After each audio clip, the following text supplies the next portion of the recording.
Salut! Aujourd'hui, je vais te parler du théorème de Pythagore. Le théorème de Pythagore, ça concerne les triangles rectangles. Donc là, je t'ai dessiné un triangle. Pour être sûr qu'il soit bien rectangle, on met le codage ici qui indique où se trouve l'angle droit. Il y a un côté dans ce triangle rectangle qui est particulièrement important. C'est le côté qui se trouve être opposé à l'angle droit, qu'on appelle l'hypoténuse. L'hypoténuse.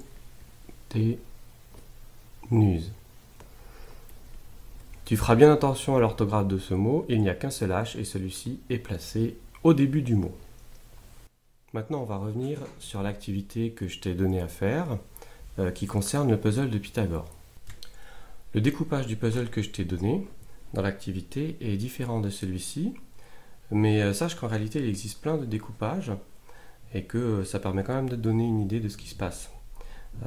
Donc là, on a décidé de conserver le petit carré entier et on a découpé que le carré de taille moyenne.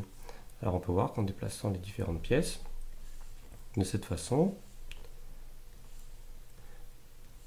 on arrive à travers ce découpage à superposer le petit carré ainsi que celui de taille moyenne sur le grand carré. Avant de continuer, je te rappelle quand même un truc, c'est que quand tu as un carré, bon t'imagines c'est un carré, de longueur de côté C, son aire va être donné par la formule côté fois côté, c'est-à-dire côté au carré. Donc examinons maintenant le puzzle de Pythagore. On a ici un côté AB, et donc on peut former un carré de côté AB, un petit carré, on peut faire un carré de taille moyenne. Bon, dans certaines situations, les deux carrés ont la même taille, mais c'est plus commode de parler de cette façon-là. Et puis un carré violet, qui sera donc le grand carré, qui va particulièrement nous intéresser, parce qu'il aura comme côté la longueur de l'hypoténuse du triangle rectangle. Donc normalement, si tu as bien fait ton activité, tu as pu te rendre compte que l'aire du grand carré, c'était égal à l'aire du moyen carré, plus l'aire du petit carré.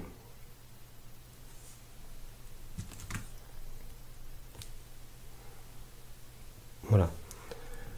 Si on écrit ça en utilisant les formules de l'aire ainsi que les lettres des sommets du triangle rectangle, ce qu'on va obtenir, c'est la chose suivante.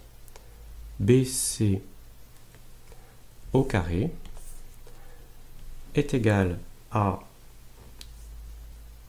AC au carré plus BA au carré. Et donc ça, c'est ce qu'on appelle la relation de Pythagore.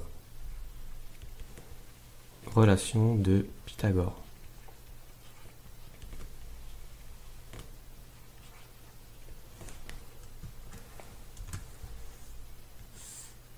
Donc le théorème, dans sa version directe, que je te montre maintenant, c'est lorsque nous sommes dans un triangle rectangle, eh bien, le carré de l'hypoténuse est égal à la somme des carrés des deux autres côtés.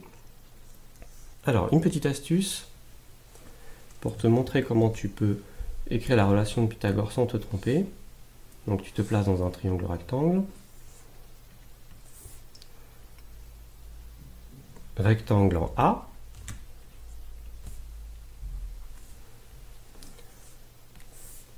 Tu repères l'hypoténuse. Et tu commences par ça. Donc, carré de l'hypoténuse égale. Tu prends la première lettre ici, tu la mets là. B. La deuxième, tu la mets à la fin.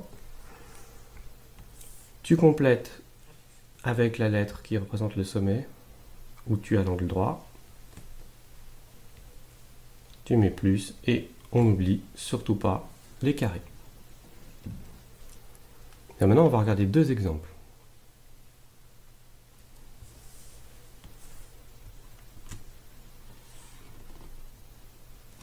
Donc je vais faire deux triangles rectangles. Dans le premier cas, on aura les distances des côtés adjacents à l'angle droit et on va chercher la longueur de l'hypoténuse. Et dans le deuxième cas, on va chercher la longueur d'un des côtés adjacents tout en connaissant la longueur de l'hypoténuse et de l'autre côté.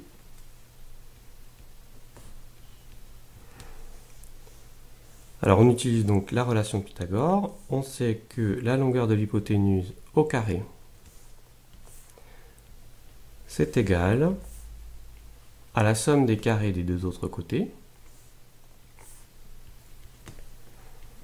6 fois 6, 36, plus 8 fois 8, 64, ce qui nous fait 100. Donc ça c'est bien BC au carré. Maintenant, on se pose la question, quel est le nombre positif qui mis au carré va faire 100? C'est donc la racine carrée du nombre 100, centimètres, parce que je te rappelle qu'on travaille en centimètres, c'est 10 cm.